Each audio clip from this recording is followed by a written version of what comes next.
वर्धापन दिनानिमित्त व्यासपीठावरील सर्व सन्माननीय व्यासपीठाच्या समोर जे बसलेत तेही सर्व आदरणीय यांना माझा मानाचा नमस्कार।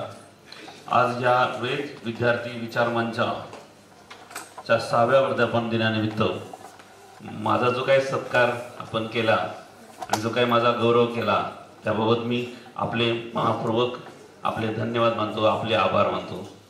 आणि खरोखरच म्हणजे आपण जे काय माझ्या वाटचालीबद्दल लिहिलं होतं त्याच्यामध्ये यत्किंचितही वेगळं असं काही नाही, वस्तुस्थितीच आहे। आणि ह्या पिंपरी चिंचवड महानगरपालिकेमध्ये आम्ही 1976 सालापासून आईवडील एक छोट्याशा उस्मानाबाद जिल्ह्यातल्या परंडा तालुक्यातल्या एक छोट्या गावामधून या ठिकाणी येऊन आम्ही माझं सर्व शिक्षण किंवा माझे भावंड सगळे इथं पिंपरी चिंचवडमध्येच 6 भावंड आम्ही एकत्र राहतोय, आजही आहोत। आणि मी एक मुख्य वैद्यकीय अधिकारी म्हणून कामकाज पाहतोय। हे खरं तर हा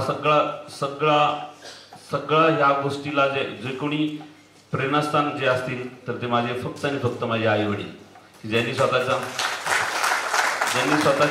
रक्ताचं पाणी करून मोलमजुरी करून, मी बोलताना असं म्हणेल की मोलमजुरी, ही जी महानगरपालिकेची बिल्डिंग जी बांधली गेली त्या बिल्डिंगच्याही काही विटा माझ्या आई वडिलांनी डोक्यावर वाहून आणलेल्या आणि लावलेल्या आहेत।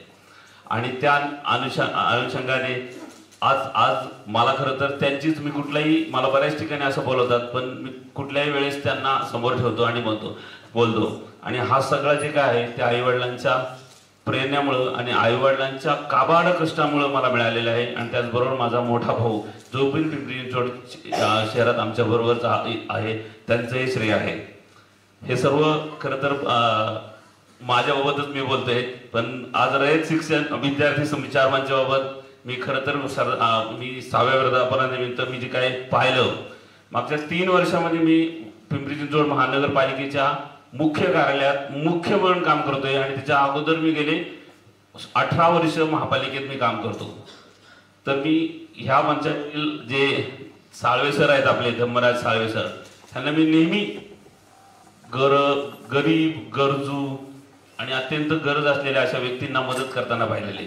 आणि सगळ्यात इम्पॉर्टंट म्हटलं ना, मी असं म्हणेन, मी जेव्हा लहान होतो, ज्या वेळेस वेताळनगर झोपडपट्टीत राहत होतो, तेव्हा जसं एखाद्या गरीब गरजू विद्यार्थ्याला मला गरज होती, म्हणजे आमचे एक शिक्षक होते माझे की तरोडे सर म्हणून होते, जे फत्तेचंद जैन विद्यालयात शिक्षक होते, त्या शिक्षकांनी जी मला मदत केली आणि त्यामुळे मी ह्या लेवलला पोहोचलो।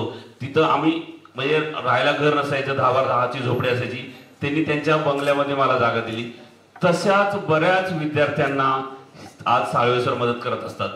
हॉस्पिटलचं सांगायचं म्हटलं तर ते त्यांचे मला पुन्हा फोन करत असतात की सर ह्याला मदत करा, सर त्याला हे आहे त्याचं बिल माफ करा त्याला।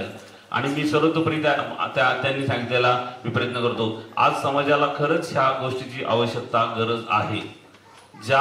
आज त्यांचं वय जे पाहता आज ते आणखी खूप मोठ्या लेवलला याच्यामध्ये जाणार आहेत आणि सगळ्या लोकांना ती खूप सारी मदत ते करणार आहेत। मी त्यांना खरं तर या जे काही माझा त्यांनी सत्कार केला त्याबाबत त्यांच्या सगळ्यात मोठा त्यांचा मी खरं तर आभारी आहे। आणि त्यांना मी असं भविष्यात की खूप मोठ्या पदावर खूप लोकांना त्यांचे रयत विद्यार्थी जी मंच आहे तो खूप महाराष्ट्रात नाही तर नॅशनल नाही तर इंटरनॅशनल लेवलपर्यंत त्यांचं हे पोचावं असे मी शुभेच्छा देतो। आणि मला पुन्हा एकदा मला इथे त्यांनी बोलवल्याबद्दल त्यांचा मी आभार मानतो आणि थांबतो। धन्यवाद।